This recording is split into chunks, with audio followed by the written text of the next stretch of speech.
I came home from the hospital, and someone else was living in my house. She thought her son was her protector. He became her predator. He sold her house, forged her name, buried her voice. But what he didn't know? She never let go of the deed. And now she's coming back, not just to reclaim her home, but to burn every lie to the ground. The sky was barely beginning to color when I pulled off the interstate. A thick fog hung low over the trees, blanketing the quiet town I'd called home for nearly 4 decades. I hadn't been back in over 6 months. A double bypass and a pulmonary embolism had nearly made that absence permanent. Maplewood Lane hadn't changed. Same tall oaks lining the sidewalks like stoic sentinels. Same cracked pavement, same quiet retired couples walking their dogs, waving absently at anyone passing by. It could have been a Saturday from 10 years ago. I slowed as I approached my house, pale yellow with green shutters, a wraparound porch, and that stubborn blue hydrangea Gerald planted when Brandon was born. It still bloomed out of season, like it didn't care for rules. I always loved that about it, but something felt off.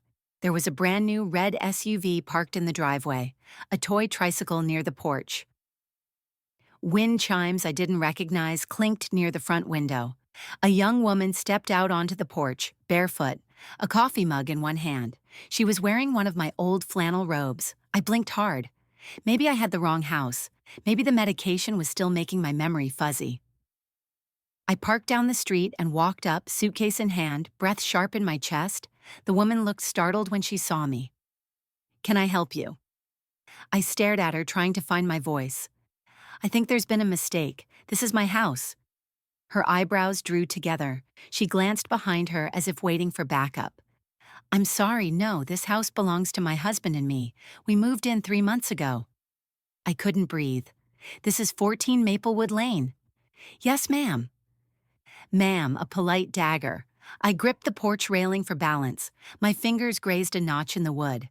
Brandon made that scar with a hammer when he was 10, swore it was an accident. It had never been sanded out. I wasn't crazy. I wasn't lost. "I'm Clara Whitmore," I said. "This is my home." Her face shifted somewhere between confusion and pity. "Oh, wait, Clara?" I think my husband mentioned that name. He said the previous owner was deceased. My suitcase hit the porch with a dull thud. The clock ticked too loud in the sterile room. The air conditioner blew cold despite the spring air. My fingers trembled as I flipped through my phone. Brandon didn't answer. Not the first time, not the fourth. Eventually, his voicemail greeted me like an old, unwanted friend. "Hey, you've reached Brandon. Leave a message." I hung up. My name was still on the deed. I was sure of it. The documents were locked in a deposit box at First Union Bank. I'd updated everything just weeks before the surgery, after the hospital suggested I assign medical power of attorney. I'd refused to hand it over to Brandon, not because I didn't trust him. No, actually, exactly because I didn't. He stood at the foot of my bed, all buttoned up confidence and impatience. "You don't need to worry about this stuff, Mom. Let me handle it." "No. Don't be stubborn." I looked out the window. "I'm not dying, Brandon." He scoffed. "You're damn close." That was the last time I saw him in person. I found a quiet lawyer's website bookmarked in my browser. Eleanor Grayson, Estate and Family Law. Something churned inside me. Dread, betrayal, and that old familiar whisper of fear I'd carried my whole marriage. Gerald had raised Brandon to be decisive, commanding, always in control. I used to mistake those things for strength, but this was theft. I dialed Eleanor's number and left a message. Then I sat on the bed, staring at my hands. They looked older than I remembered, but they were steady now. I sipped weak coffee and watched people move through their morning routines. A young couple held hands. A man in a sheriff's uniform kissed his daughter goodbye. Life moved forward for everyone else. I still didn't know how Brandon had done it. I still didn't know what documents he'd falsified or who he convinced, but I knew my son had sold my house while I was unconscious in a hospital bed, and I knew he didn't think I'd ever wake up to stop him. I pulled out an old photo from my wallet. Brandon at age 6, clutching a plastic dinosaur. He looked innocent then. He was. Or maybe That's just what I needed to believe. I traced the edge of the photo. Then I folded it once and placed it in the trash. This wasn't just a betrayal, it was a declaration. Brandon had moved me off the board like I was a pawn, not a mother, but I was still in the game, and I still held the deed. I couldn't sleep that night. My thoughts kept dragging me backward, past the transaction, past the betrayal, into the long, brittle silence that had grown between Brandon and me over the years. The silence I'd helped build. Brandon was 13, his elbows on the table, mouth full of toast, feet kicked up on a chair. "Put your feet down," I said gently. He looked at Gerald. Gerald didn't look up from his newspaper. Let him be. I said nothing else. That was the rhythm of our household. Gerald spoke, and that was the end of it. Brandon learned young that his father's voice carried the only weight that mattered. Brandon, now in college, came home for holidays but barely stayed longer than necessary. He had his father's eyes, sharp, calculating, but none of his depth. Gerald had been stern but structured. Brandon learned entitlement, not discipline. He assumed things would always fall into place because they always had. My voice rarely factored in. Even after Gerald passed, it took time before I realized that quiet wasn't the same as peace. The truth was, I hadn't been a strong presence in Brandon's upbringing. I was present, yes, but not seen, not heard. Gerald didn't like conflict. He didn't like questions. I adjusted myself into a smaller version, the kind of wife who smiled at the right time and never spoke too loud. When Brandon became a real estate agent, he didn't ask for advice. He informed. When he got married and divorced within 2 years, he didn't visit, just called to say he needed space. When I got sick, he visited once, stayed less than an hour, and told the nurse to call him directly if anything important happened. I sat on the hospital bed, sore and swollen, asking the nurse if my son had left a message. "He said he'd check back next week," she replied. "Said you probably just needed rest." I had been in and out of that hospital 3 times before someone finally diagnosed the problem. Even then, Brandon downplayed it. "The doctors are just being overly cautious. You've always been dramatic, Mom." Dramatic. That word still stings, as if asking to be heard was theater, but I wasn't asleep at the wheel. 6 weeks before my surgery, I met with Eleanor. I'd updated my will and moved the deed into a separate trust. Brandon didn't know. I didn't want to tell him, not because I didn't love him, but because I didn't trust who he had become. He had Gerald's name on his tongue, but none of his restraint. All assertion, no empathy, and I'd let it happen. That was the hardest part to admit. I paced, fingers numb. On the nightstand was a folded envelope slipped under my door sometime while I was out. No stamp, no return address. Just my name in bold, crooked letters, Clara. I sat on the edge of the bed, heart thudding in my ears, tore the envelope open. Inside was a single index card. "He thinks he owns everything, but the past is never buried." No signature. I read it 3 times. A chill threaded down my spine. Who would send this? Who even knew where I was? I turned the card over. Blank. The timing wasn't coincidence. Someone knew what Brandon had done. Someone else had kept watch while I was gone. Someone who remembered. After Gerald's death, I used to stand in the closet at night, touching the edge of his wool jackets, waiting to feel something.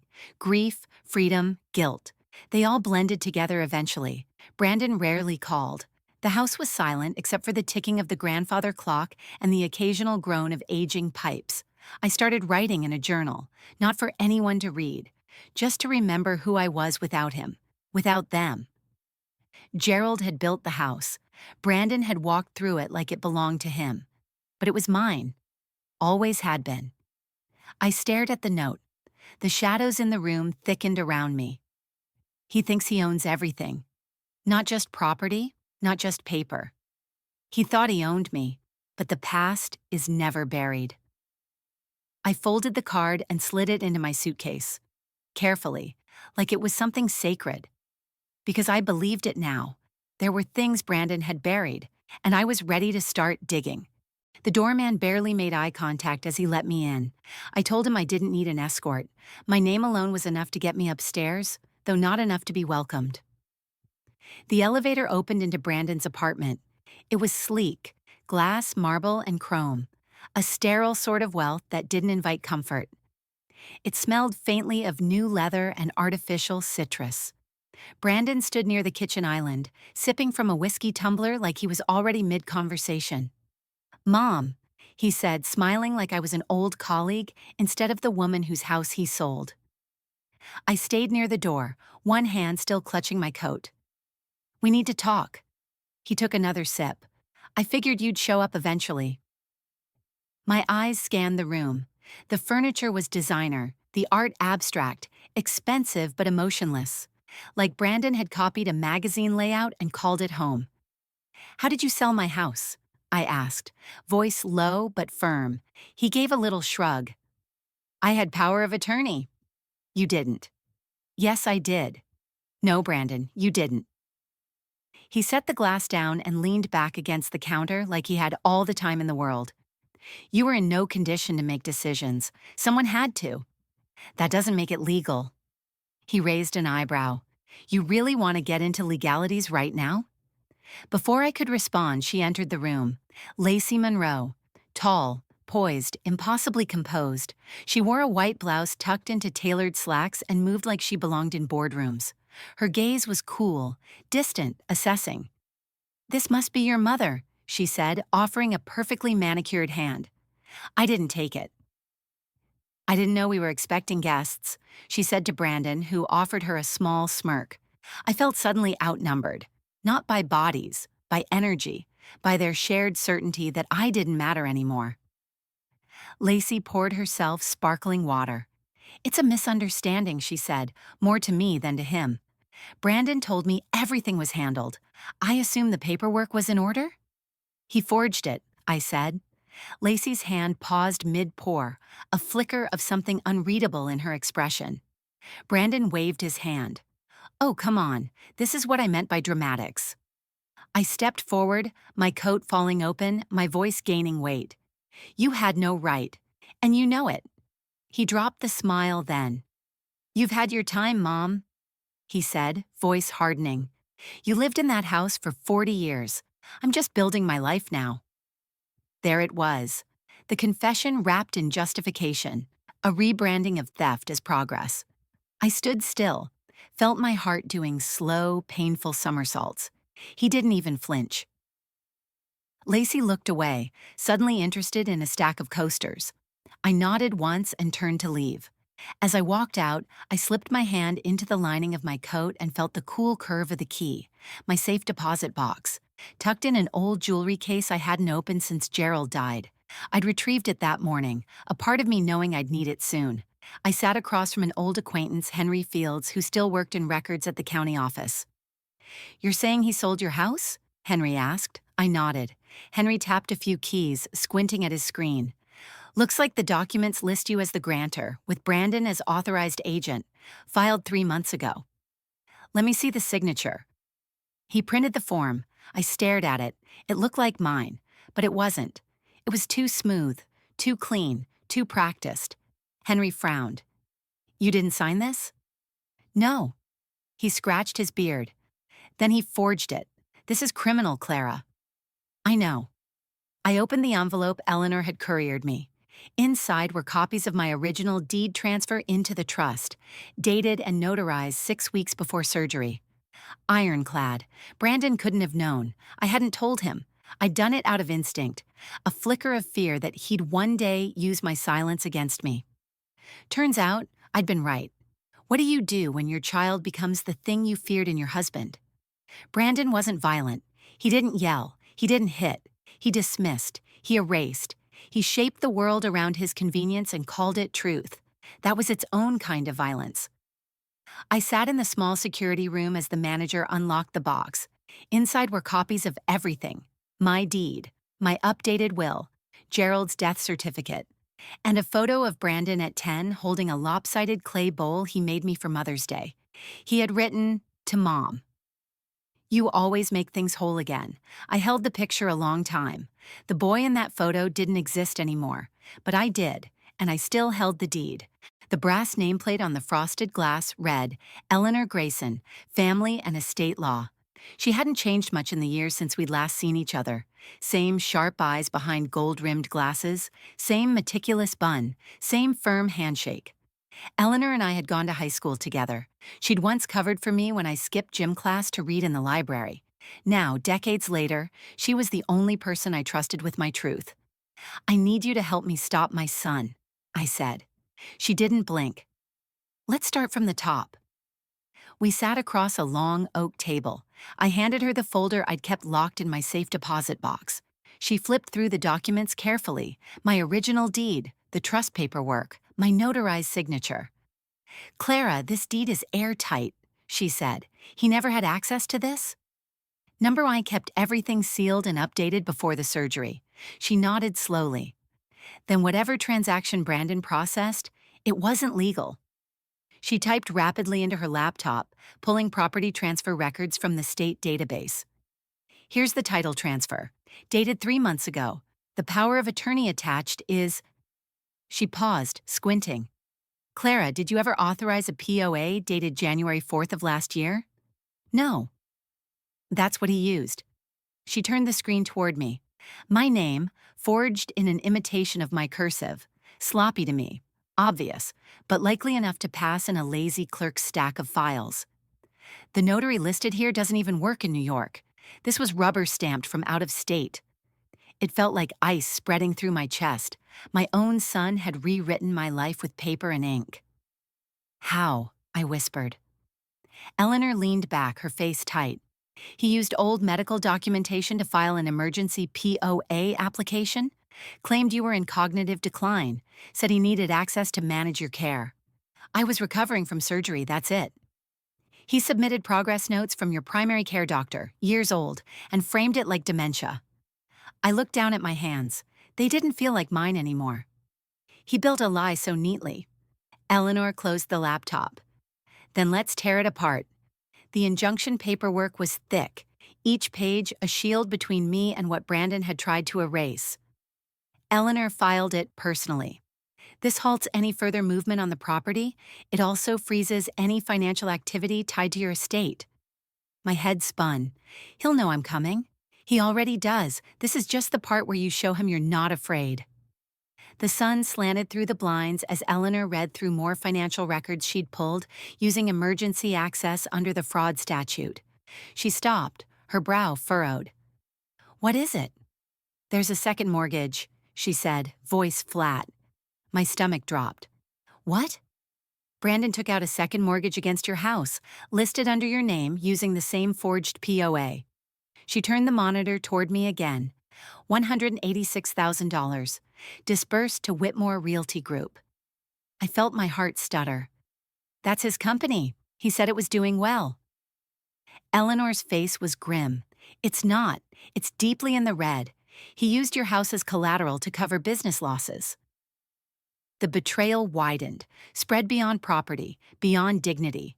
He hadn't just taken my home, he'd gambled it.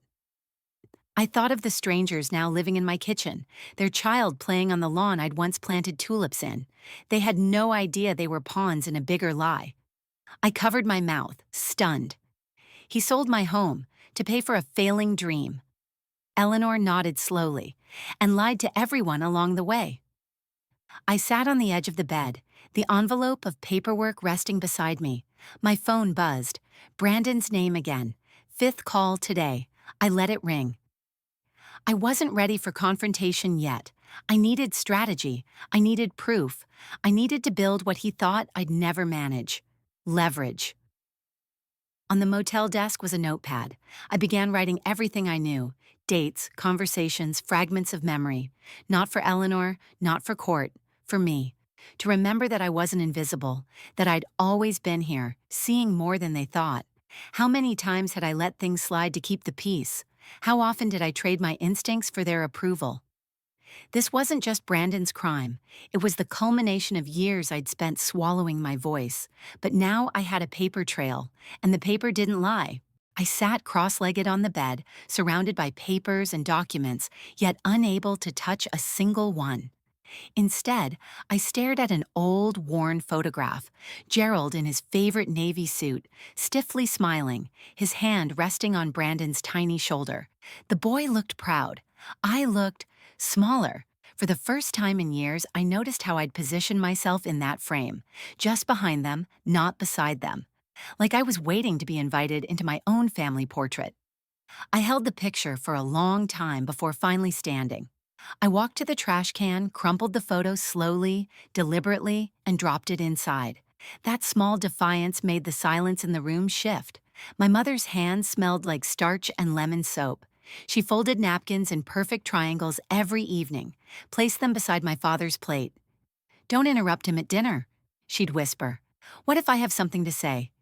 Her lips tightened. "You wait until you're asked." Her mother, my grandmother Irene, had been no different. She baked, served, cleared. When her husband shouted, she closed her eyes and counted to 10. When he slammed a door, she checked her lipstick in the mirror and made tea. It was in our blood, I suppose. This learned silence, passed down like china. You didn't cry in front of them. You didn't question. You endured quietly. I ran my fingers along the spines of books in the town library's legal section, a habit more than a purpose. I used to shelve these volumes. Back then, I thought knowledge was something you preserved, not used. Now I knew better. She walked in just before I stood to leave, Lacey Monroe in dark sunglasses and a trench coat too warm for the weather. She spotted me, hesitated, then walked over. "Mind if I sit?" I didn't answer, but I didn't say no either. Lacey pulled off her sunglasses, revealing tired eyes. "I'm not here to defend him." "Then why are you here?" She took a slow breath. "Because I think you deserve to know who he really is. He told me you'd signed everything willingly, said you were unstable, said he had to protect your legacy." I gave a bitter laugh. "Legacy?" She nodded. "That's the word he used. Said you weren't the same after Gerald died. Said he couldn't bear watching you spiral." I looked away. "And you believed him?" She didn't respond immediately. "Yes, I did." She folded her hands, looked down at them. "But then I found a folder in his desk drawer. Medical documents, old ones, your signature traced over carbon paper, practice sheets beneath it. He'd been planning this for a while." My stomach twisted. Lacey leaned in. "He rehearsed forging your name, rehearsed convincing the bank. He had explanations ready before you ever got sick." I closed my eyes. "Why are you telling me this now?" "Because I think I'm next," she said, "not with property, but with reputation. He's already started telling people I'm unwell, that I forget things, that I'm fragile." Her voice cracked. "He's laying the groundwork, the same way he did with you." I sat alone again, this time not with rage but with revelation. The men in my family didn't shout. They didn't threaten. They dismissed. They redefined the truth until it was theirs alone. And I had let them, but I wasn't Irene, I wasn't my mother, and I wasn't going to spend the rest of my life counting to 10. It wasn't just Brandon, it was all the moments I'd smiled when I wanted to scream. All the times I folded myself smaller to fit inside a man's narrative. I thought I was being patient, gracious, supportive, but really I was surviving in a system designed to keep me quiet.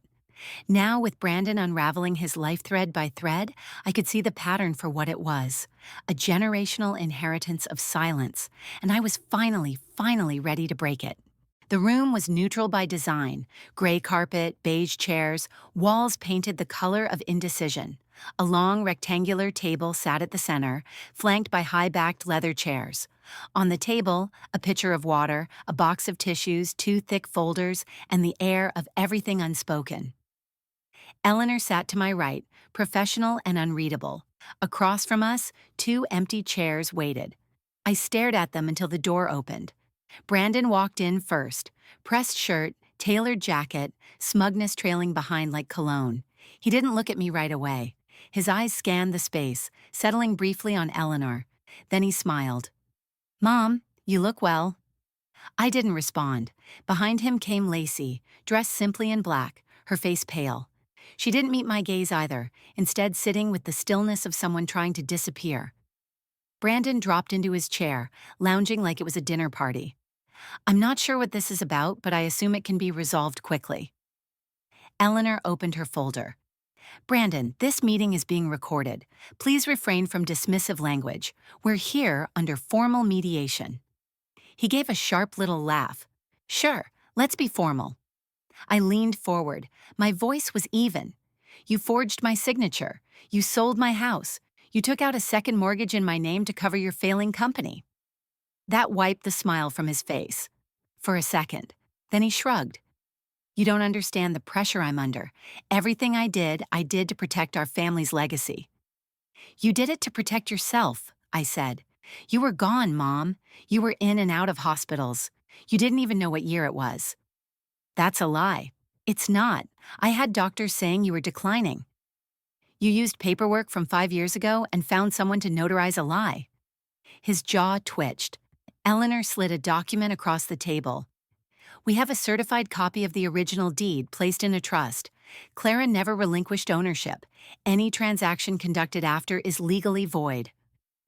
Brandon didn't look at it. You think some paperwork is going to undo everything I've built? No, I said, but it will undo everything you stole. He leaned back, crossing his arms. You never supported me, not once. You've always been cold, distant. Do you even know how hard it was to live in that house with you after Dad died? My hands tightened in my lap. You mean the house you erased me from? His voice rose. You were never there for me emotionally. You never encouraged me. You barely showed up to anything I did. I stared at him, disbelief tightening in my chest. I gave you everything. You learned to take, never to love. Silence dropped between us. He swallowed hard. You always made me feel like I wasn't enough. No, I said. You made yourself believe that because it gave you permission to be cruel. He blinked. Eleanor tapped her pen. There's more. Brandon turned to her, irritation slipping through. Oh, fantastic. She pulled a sealed envelope from her folder and slid it across the table. Lacey has agreed to testify. She provided evidence of forgery, premeditation, and financial fraud. Her statement has been notarized and submitted to the county clerk's office. Brandon's face went pale. Lacey shifted uncomfortably but kept her eyes down. You're joking, he said, laughing nervously. Lacey, you do that to me? She looked up at him, finally. You did it to yourself. Brandon stood abruptly, knocking his chair backward. You've all lost your minds. This is betrayal. You're destroying your own son. I stood then, slowly. No, Brandon, you destroyed your own son. I'm just here to remind you I'm still standing. He looked at me like he didn't recognize me. And maybe he didn't. I wasn't the woman who once apologized for taking up too much space. I wasn't the mother who turned every argument into surrender. I was Clara Whitmore, and I had finally found my voice. The air smelled like ink and old wood. I stood in front of the clerk's desk, my hands steady despite everything inside me churning like a storm. Eleanor had filed the civil suit 2 days earlier. Now we were moving forward with criminal charges. Fraud, forgery, identity theft. Eleanor listed, her tone sharp, crisp. We're requesting a full investigation into Brandon Whitmore and the fraudulent sale of property owned by Clara Whitmore. The clerk stamped the forms, a dull, definitive sound. It had begun. News spread fast. Within days, Brandon's face vanished from the company's glossy website. His voicemail was no longer in service. Clients began pulling their listings, calling for answers. A local reporter emailed Eleanor asking for comment about pending financial misconduct. Turns out, the mortgage on my house wasn't the only shady paper Brandon had touched. 2 other properties, both belonging to elderly clients, had forged notary signatures. A third transaction had incomplete disclosures buried under misleading statements. All of it pointed back to Brandon. The facade cracked, and once it cracked, it splintered. I was reading through a court summons when the phone rang. The landline, not my cell. I picked it up slowly. A man's voice, low and gruff. You're making a mess, Clara. Some things should stay buried. The line went dead.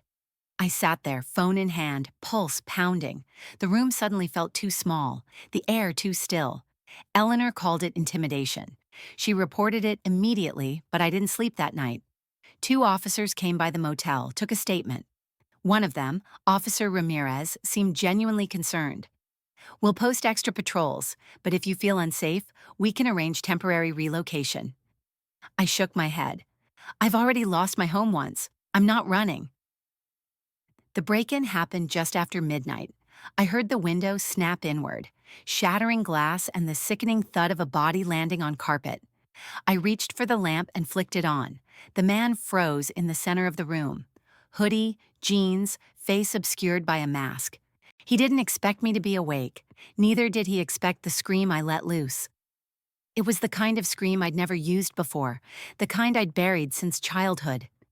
It brought the motel manager up within seconds. The man fled through the back exit before police arrived. He hadn't taken anything. He was sending a message. I want a restraining order, I told her. You'll have it within 24 hours, Eleanor said, her voice taut. I've also expedited the fraud investigation.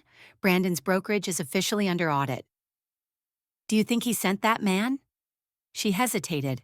I think he's desperate, and when men like Brandon lose control, they become dangerous. I looked out the window. Rain tapped softly against the pane. My breath fogged the glass. Then let him come for me. Eleanor turned to Clara. No, I said. He thought I'd stay small, but I'm not shrinking again, not for him, not for anyone. I stood in front of a group of women, most of them older, all of them quiet, cautious. I'm not here to teach you law, I said. I'm here to remind you that silence isn't safety, it's surrender. A few women nodded. One wiped her eyes. Behind them, a flyer with Brandon's smiling face on it still clung to the bulletin board. I walked over, peeled it off, folded it in half, then dropped it in the trash. They tried to scare me back into silence. But what they didn't understand was I'd lived in fear before. And I survived it. Now I was done surviving. I was ready to fight. The walls were soft blue, the kind of color meant to ease you into confession. The therapist, Dr. Mara Holden, had a calm voice and sharp eyes, the kind that didn't blink when silence stretched too long. We'd been meeting twice a week for nearly a month. I don't want to keep talking about him, I said. Dr. Holden nodded. Then let's talk about you. I looked away. The room suddenly felt too quiet. I kept the peace, I said finally. That was my job. That's what I learned. My mother did it. Her mother did it. And what did that cost you? I swallowed. Everything. Gerald shouted from the living room. Brandon had spilled juice on the rug. I moved quickly, towel in hand. Don't make him mad, I whispered to my son. Just go upstairs. I'll clean it. Brandon hesitated, eyes wide. He was 6. I sent him away and smiled when Gerald walked in, acting as if nothing had happened. The counselor congratulated us. Brandon had won a scholarship. Gerald smiled, but when we got in the car, he complained that the ceremony was too long and too disorganized. I said nothing, just smiled tightly and drove us home in silence. The nurse asked about emergency contacts. Brandon wasn't picking up. Anyone else we should call? She asked. No, I said and meant it. I shrank so often I forgot how to stand up straight, I told Dr. Holden. I used politeness as armor, submission as survival. You're not the same woman anymore, she said. No, I said. I'm not. And for the first time, I believed it. The apartment was small but sunlit. The paint cans sat open, brushes soaking in plastic trays. The walls had been off-white, dull. Now they bloomed in bold ochre and deep emerald. Colors Gerald would have called too loud. Brandon would have smirked at. I rolled paint along the wall, sweating, laughing, letting the bristles drag unapologetically across the corners, claiming space. I met Margaret and Eloise, 2 women I hadn't seen in years, both fellow librarians from a chapter of life that had grown distant. We laughed over lemon pie, swapped stories that had nothing to do with men. You've changed, Eloise said. I've remembered who I was, I replied. Margaret leaned in. Heard about the court case. You're stronger than most. I didn't argue. Maybe for once it was true. I was sorting through an old box of cassette tapes, leftover relics of when Brandon had helped me digitize the family memories. I didn't expect the old answering machine tape to be in there. I popped it into the recorder on instinct. The static crackled, then Brandon's voice. "Hey Mom, I guess you're out. I don't know why I'm calling, I've been thinking about Dad a lot, and I'm starting to see it. In myself. The way he controlled things. The way he looked at people when they didn't measure up. I do that. I hate that I do that. And I don't know how to stop." He paused, the silence dragging heavy. "You deserved better. You still do. I don't know how to fix what I broke. I don't know how to be anything else." Click, that was it. No date stamp, but I remembered that machine. We'd used it last year before the surgery. I sat in the dark, machine still whirring softly, heart cracked wide. He knew. He saw the man he was becoming, and he feared it. Maybe he hadn't been born cruel. Maybe he'd been shaped, like I had, like Gerald had. But shape wasn't destiny. I could unmake mine. I was. And that meant, if Brandon ever wanted to do the same, he would have to break himself apart too. But I wouldn't wait for that. I had reclaimed my voice. And I wasn't giving it up again. The courtroom smelled faintly of paper and disinfectant. A row of fluorescent lights hummed overhead. At the front, the judge sat poised and solemn, flanked by two bailiffs and the silent weight of justice. I hadn't been in a courtroom since Gerald and I contested a property line dispute 25 years ago. This was different. This wasn't about lines and soil. This was about what was stolen and what I refused to let stay gone.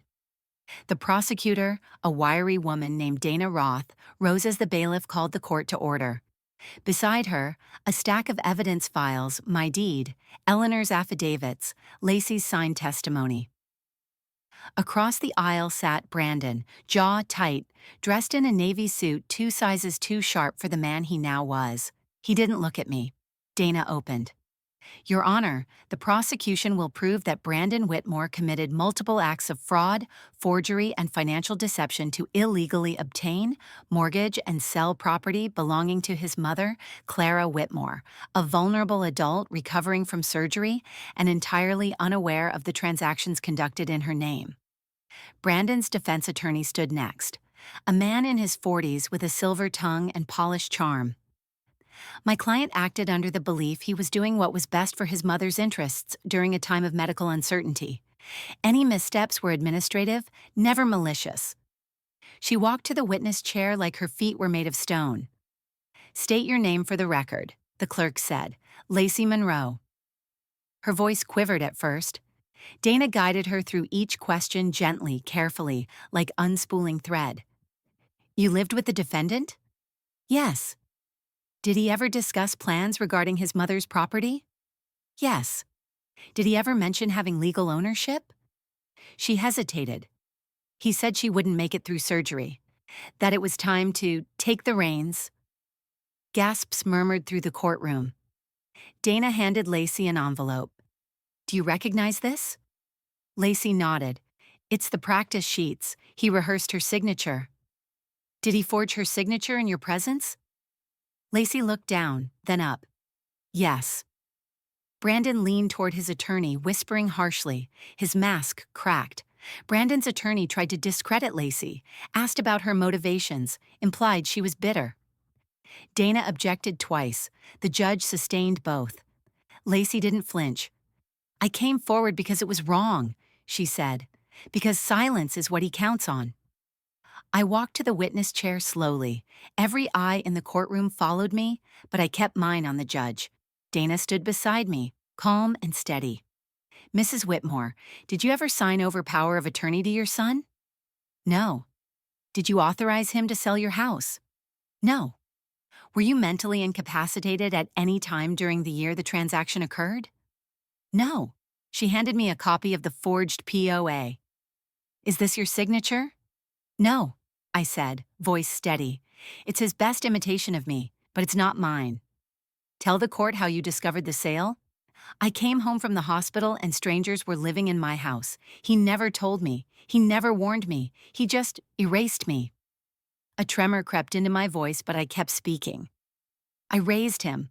I gave him every piece of my quiet, every moment of my strength, and he used it against me." I looked across the courtroom at him. You were supposed to protect me, Brandon, but you became the thing I taught myself to fear, and I won't be quiet anymore. Dana stood, her tone fierce. This is not just about property. It is about betrayal. It is about systemic abuse of trust. It is about a man who counted on a woman's silence and built a lie so convincing he believed it himself. Brandon's attorney tried one last time to spin it into confusion. Family is complicated, he said. Intentions can be misunderstood. But the jury didn't buy it. Not after the forged papers, not after the tear in Lacey's voice, not after my words. The four-person stood. On the charge of fraud, we find the defendant guilty. On the charge of identity theft, guilty. On the charge of mortgage fraud, guilty. Each word struck like a gavel of its own. Brandon's shoulders slumped. His eyes never met mine. The judge ordered sentencing 5 years with eligibility for parole in 2. Restitution, property returned, all transactions nullified. My house was legally mine again, but more importantly, so was my name. Eleanor walked beside me. Lacey trailed behind, silent. You did it, Eleanor said quietly. I nodded. No, I said, we did it. Justice doesn't erase damage, it doesn't undo betrayal, but it writes truth in ink, not pencil. And for the first time in a very long time, I didn't feel erased. I felt written back into the story. The key slid into the lock like it had been waiting for me. The porch still creaked beneath my feet, that familiar groan of weathered wood and time. For a second, I expected to hear Gerald calling from the kitchen, or Brandon bounding down the stairs, but the house answered only with silence. It wasn't emptiness, not really, it was stillness, and for the first time that felt like peace. I stepped inside. The air smelled faintly of dust and memory. The walls had been repainted in generic beige by the interim owners, stripping away the blues and creams I once chose carefully, but the bones of the house were still mine. Each step echoed softly across old hardwood. The grandfather clock stood silent. I placed my hand gently on its glass face. You're home, I whispered aloud. Brandon's 5th birthday. Balloons tied to chairs, cake smeared across a smiling face. Gerald dozing in his recliner, newspaper folded across his chest. Me, years ago, curled on the couch with a book and a dog-eared legal pad, dreaming quietly. I opened a drawer, empty. The cabinets, too, clean slates. In the center of the counter sat a box of old paperwork delivered by Eleanor. Legal evidence that had won the case. But now it felt like a relic. The forgeries, the fake signatures, the fake trust documents, all bound with red twine.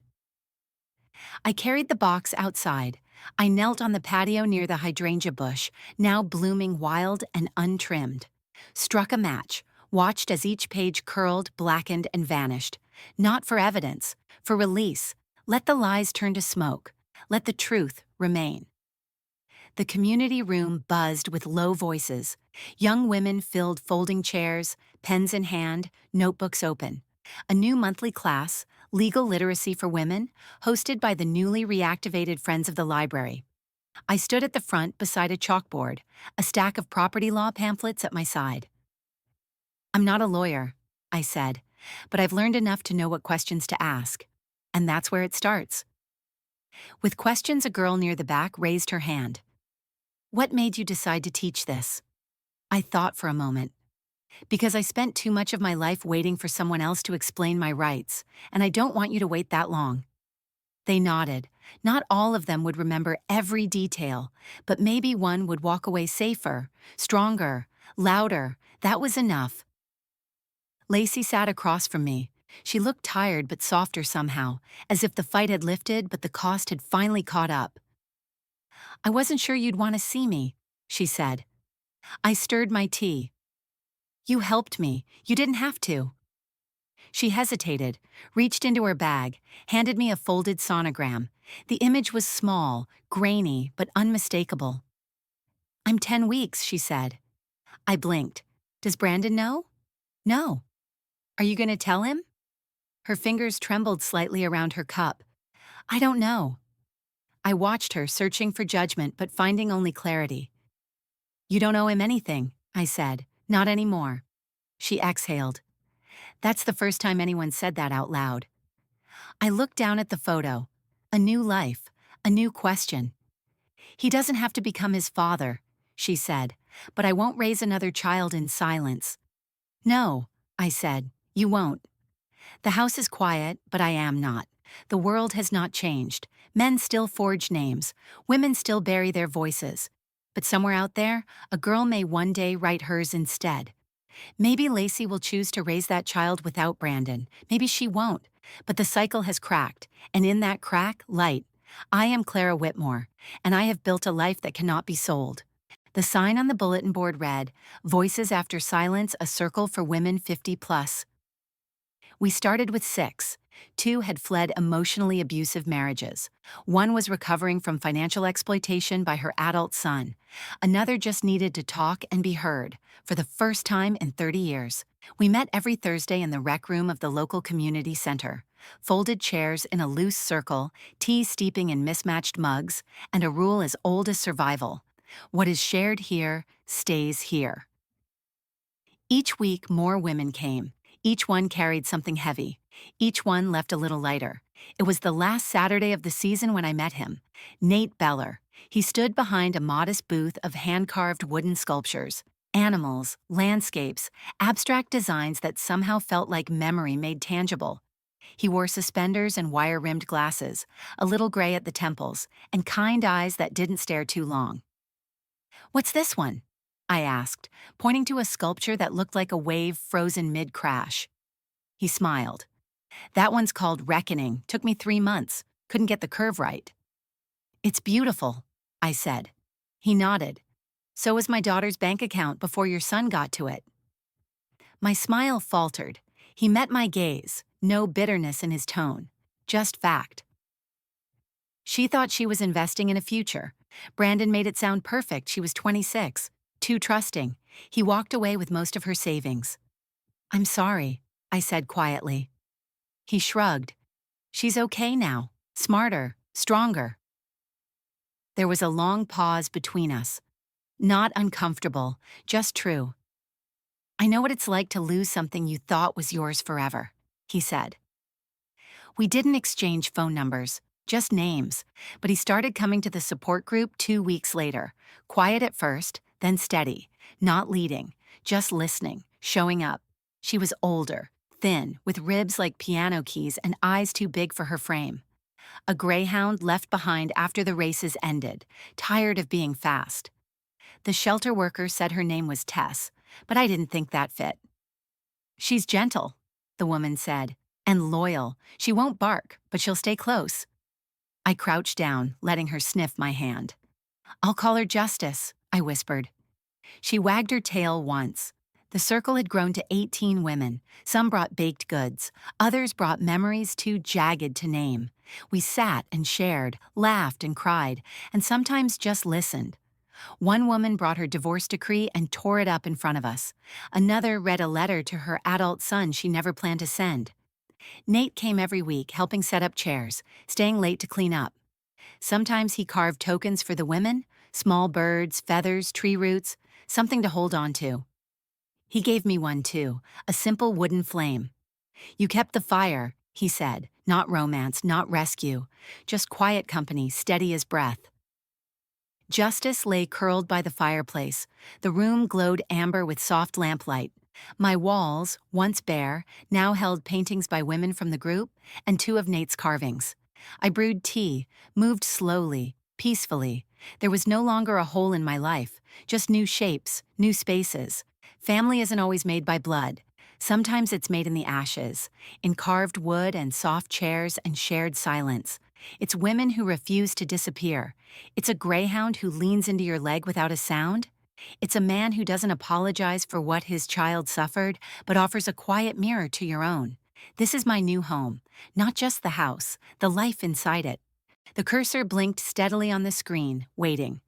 Outside, the library bustled in low murmurs and shuffling pages. Inside the small office where I now volunteered part-time, the air was warm with the scent of old books and peppermint tea. The legal aid newsletter editor had invited me to write an article, not for sympathy, for awareness. I titled it, "The Fine Print of Silence."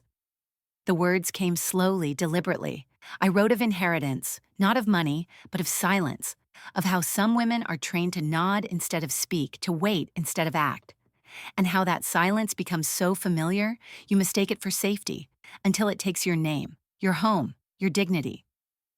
I didn't write to shame Brandon. I wrote to tell other women they weren't alone. The walls now bore warm tones of sage and honey, bookshelves wrapped around the room, filled with stories new and old. A tray of lemon bars rested on the coffee table. The book club would arrive soon, our first gathering in the house since it was restored. Justice snoozed in her usual spot, head resting against a throw pillow like she'd always belonged. A knock at the door. First came Eloise, then Margaret, then three women from the support circle, some with notebooks, some with baked goods, all with lives layered behind their eyes. The book was The Color Purple. We talked about voice, about reclamation, about the power of naming yourself. The conversation drifted easily, organically. There were tears, laughter, long pauses where no one needed to say anything at all. I cleaned slowly, not out of obligation, but because I enjoyed the rhythm of it now, the weight of quiet tasks in a home that no longer held ghosts. A letter sat unopened on the counter, forwarded from Brandon's attorney, his first since sentencing. I didn't open it, not out of anger, but because I no longer needed answers from a man who once called my clarity confusion. Some truths don't need to be reopened. Some forgiveness is found in distance. In tea, study, night. The deed lay on my desk, my name, only my name. No hidden clauses, no forged scripts, no lies. I framed it, not because I needed proof. The night air was cool. I stood barefoot at the front window, the deed in one hand, a cup of tea in the other. Outside, the hydrangeas swayed in the breeze. Brandon was gone, but so was the version of me who would have begged him to stay. I had mourned my son, but I had not mourned my voice. I had written it back into the world. I'm not who I was. I'm not who they wanted, but I am whole, and I am home. I sipped my tea and watched the wind. I lost my son, but I found myself, and that is a deed no one can forge.